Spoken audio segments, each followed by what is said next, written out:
Hey guys, welcome back to Timberjack's Woodshop. I'm Steve. Today I want to do an assembly video on this grill table. It's a grill table slash craft table. It's portable. It's made out of cedar. It's one of the best sellers I have in my stores online. I have a store on Etsy, I sell it, and on Amazon as well. Now, the build is pretty straightforward, but there is a little bit of magic to it, and I'll demonstrate how it all goes together in this video. In my stores, you'll be able to order a parts list, both with the cutout lumber pieces and the hardware. And in conjunction with this video, you'll be able to build your own table. All right, let's get to it.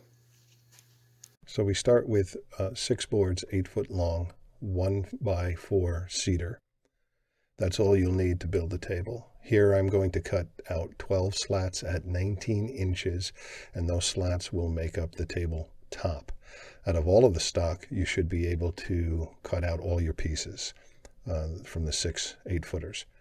And that's 4 28.25-inch length legs, and the apron, which you see there, and the leg supports, and the angled 6-degree angled blocks that go in the underbelly. That's what I'm pointing to right there. So the reason we cut those at a 6-degree angle is when the legs open up, they will rest against that angled block and be stable and not collapse in on itself. So it's just enough of an angle to make the table strong. So this is what they look like after you're done cutting them. And you need 4 of these, and that's on the list. You'll see it on the list. So here you align all of the slats together to get an overall length, and that varies, so make sure you measure it depending on the stock that you get. This one happens to be 41 7/8 long. So with that, you want a 1/4 inch overhang on the left side, 3/4 inch overhang on the left side, 3/4 overhang on the right side. So that's 1.5 inches. So the math is 41 7/8 minus 1.5 inches is 40 3/8. Your apron length, the long side of your apron, will be 40 3/8. So you'll need to cut 2 boards at that length. The short ends are 16 inches wide, so you don't need to do anything with that. That's always standard, but the length may change depending on your stock. Now everything is sanded to a finish grade, and the knots are addressed. If they're cracked, I treat them with glue and sand them to seal them up. The 12 slats are separated into 2 6-slat piles and put off to the side. And then we go to create the apron. So the 16-inch short ends fit within the long ends. And I use staples. But here I'm simply addressing the cracked knots, putting glue in there, and then going to sand it and get sawdust in the knots and seal the knots. You want to use a cruddy piece of sandpaper or a cruddy sanding disc if you have it, because as soon as you put glue on your sanding disc, you're going to ruin it. So I always keep a couple cruddy ones around just for this purpose.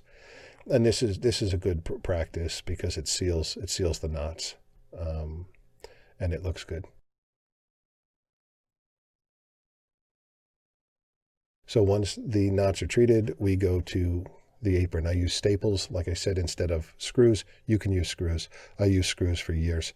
I switched to staples because it's just a faster production method for me. It works just as good as screws. It's just faster. If you use screws, make sure that you pre-drill, you countersink, and you stay away from the edges so you don't crack your stock.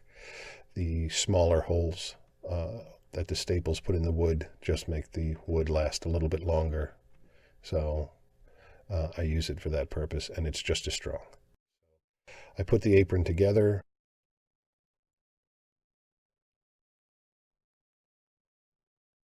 And it's pretty straightforward.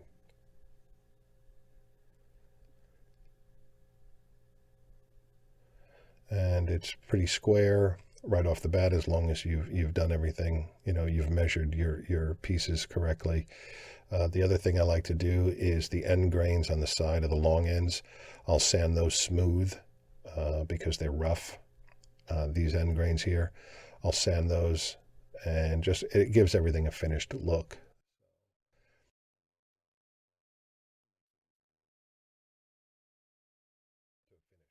So these are my table guides, and I use these, one on the long side, one on the short side of the apron, and it allows me to fit the slats flush, and I don't have to think, and I don't have to measure.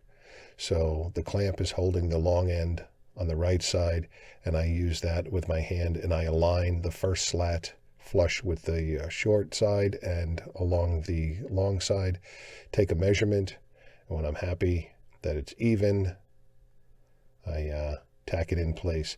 And once that's correct, all the slats go in flush and tight against the first one, and it works all the way down the table, so long as I'm not drifting to one direction or another, which sometimes happens. You just got to keep, an eye out for that.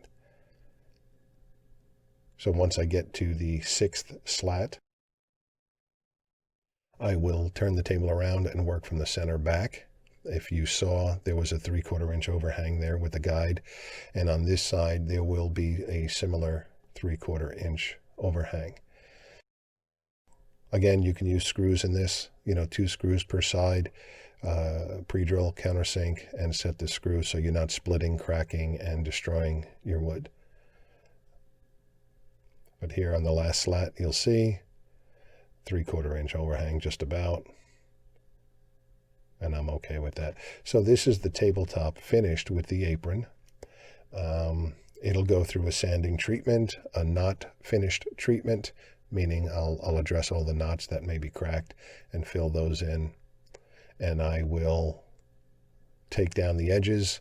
I'll soften the end grain of the slats and make everything look nice and finished and ready for stain or paint.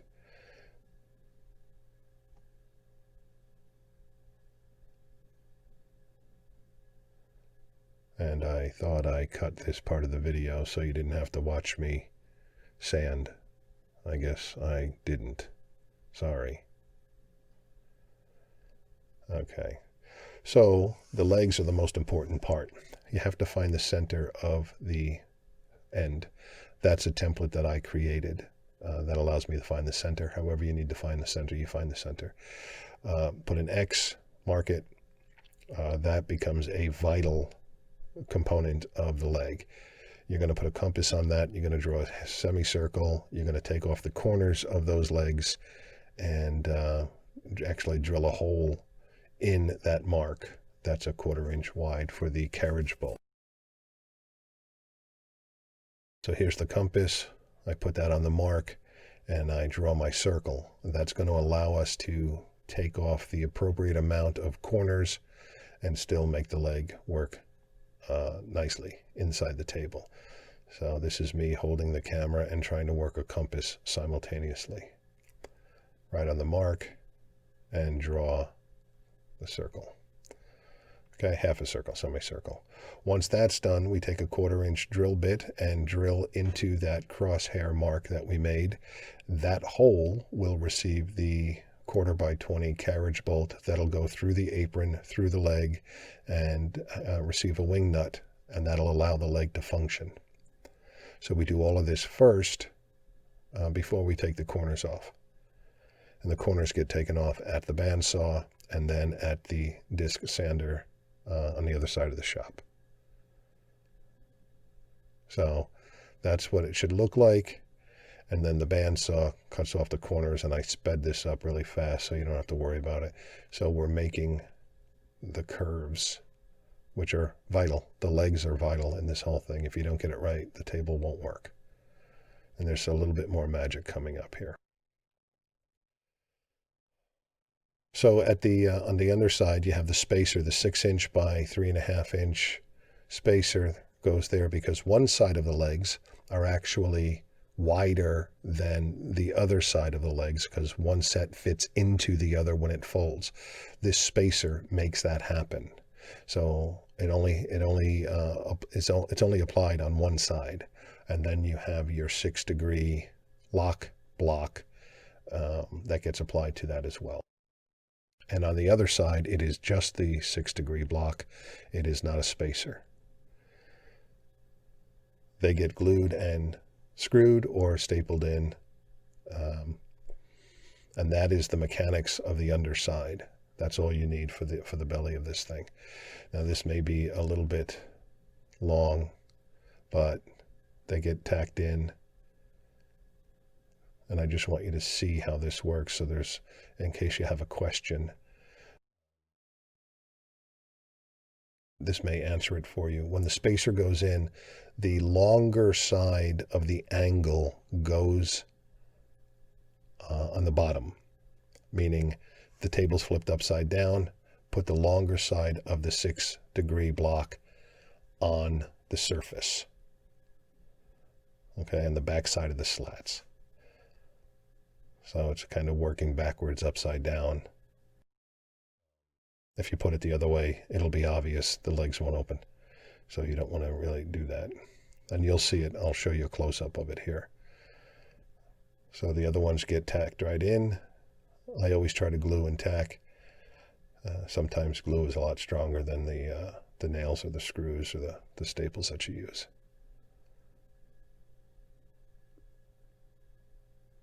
Okay. So once those are in, come the legs. Next come the legs. So here's where everything is vital and the magic is.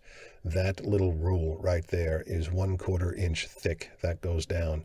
The leg curve goes on that rule, and the leg goes against the 6-degree block. Then you drill from the inside out. Do not give yourself a second belly button, because your wife will laugh at you for a very long time. I guarantee it. Use your 1/4 by 20 carriage bolts and associated washer and wing nut. Push that through. All right, tap it in, secure it. Now, the reason you use the 1/4 inch spacer is because there needs to be that space in order for the leg to rotate. If you don't put a space in there, it will bind between the 6-degree block and the table apron and the top slats, the underside of the top slats. So on the other side, the spacer is there. So the leg goes against the spacer and then against the 6-degree lock, and the same thing happens.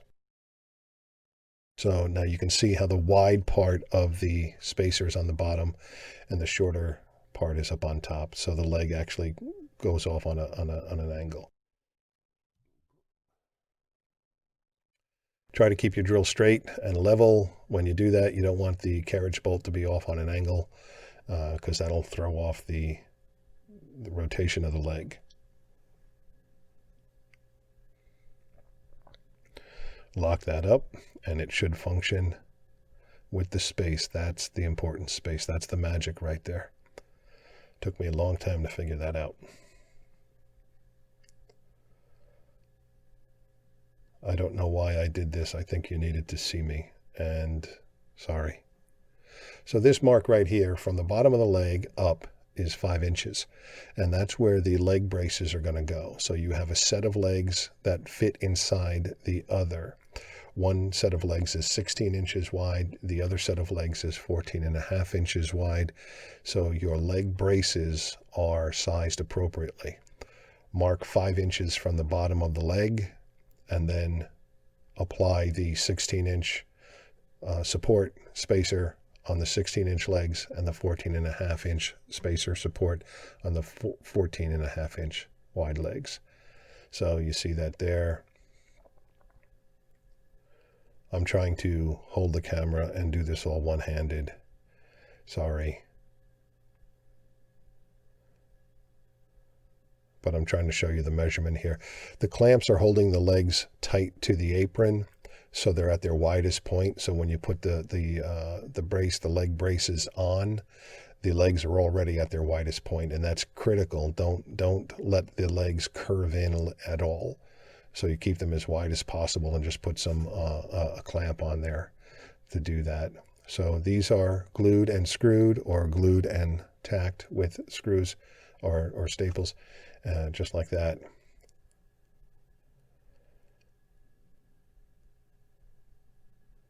And they keep the legs wide, and they allow the legs to work in tandem with one another as one single unit. Now they're connected together, the legs on both sides. So in order to open these legs, you have to loosen the wing nuts. They're designed to be tight, and the legs are designed to stay in the table when you carry it. So in order to open it, you loosen the wing nuts, and then they open right up. Now, tighten the wing nuts, otherwise your table will collapse. And you can see how they're on an angle, that 6-degree angle.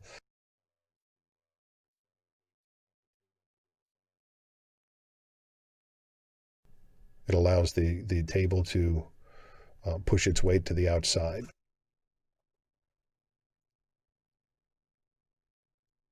Now you want the bottom of the legs to be flush and sit flush on the surface, whatever surface you're putting it on.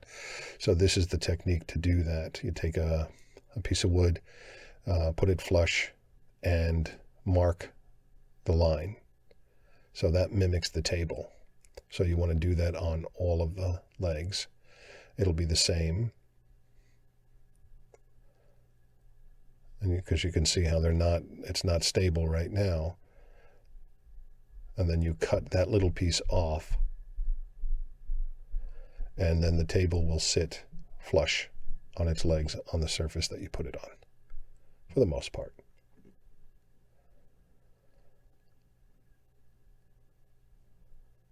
How you cut that little piece off is up to you. Hand saw. I have a little Dremel style saw that I use for this purpose. It goes quick when I use it properly and have it set properly.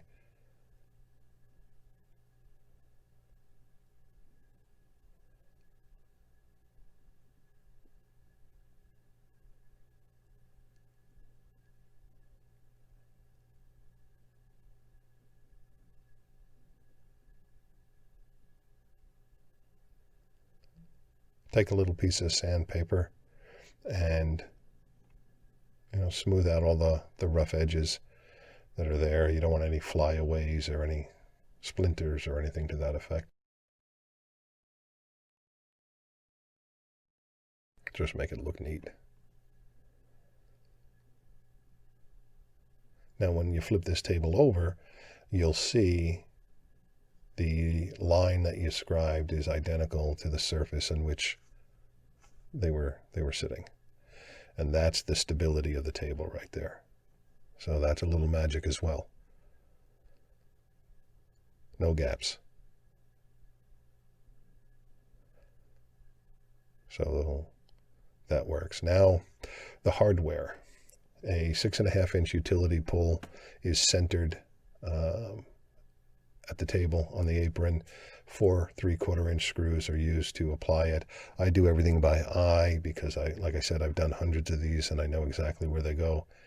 So you can measure if you want to, but the 2 center slats are just about 7 inches. So you can kind of put it by eye, put the handle in there by eye and secure it down there. Then the table comes with 2 utility hooks for hanging barbecue utensils or towels or whatever you want to use. There I go 3 slots in, put my big old mitt thumb as a spacer, then hold it and screw it in. I don't measure anymore the distances. I just look at where I want it to go. I know that it goes 3 slats in, and it goes the thickness of my thumb down. But you can do, whatever you want. You can put as many hooks as you want, and you can put them wherever you want. So a lot of people like to put bottle openers on these as well. I don't offer bottle openers because, I don't know, I don't. So any flyaways I take down, and the table is done.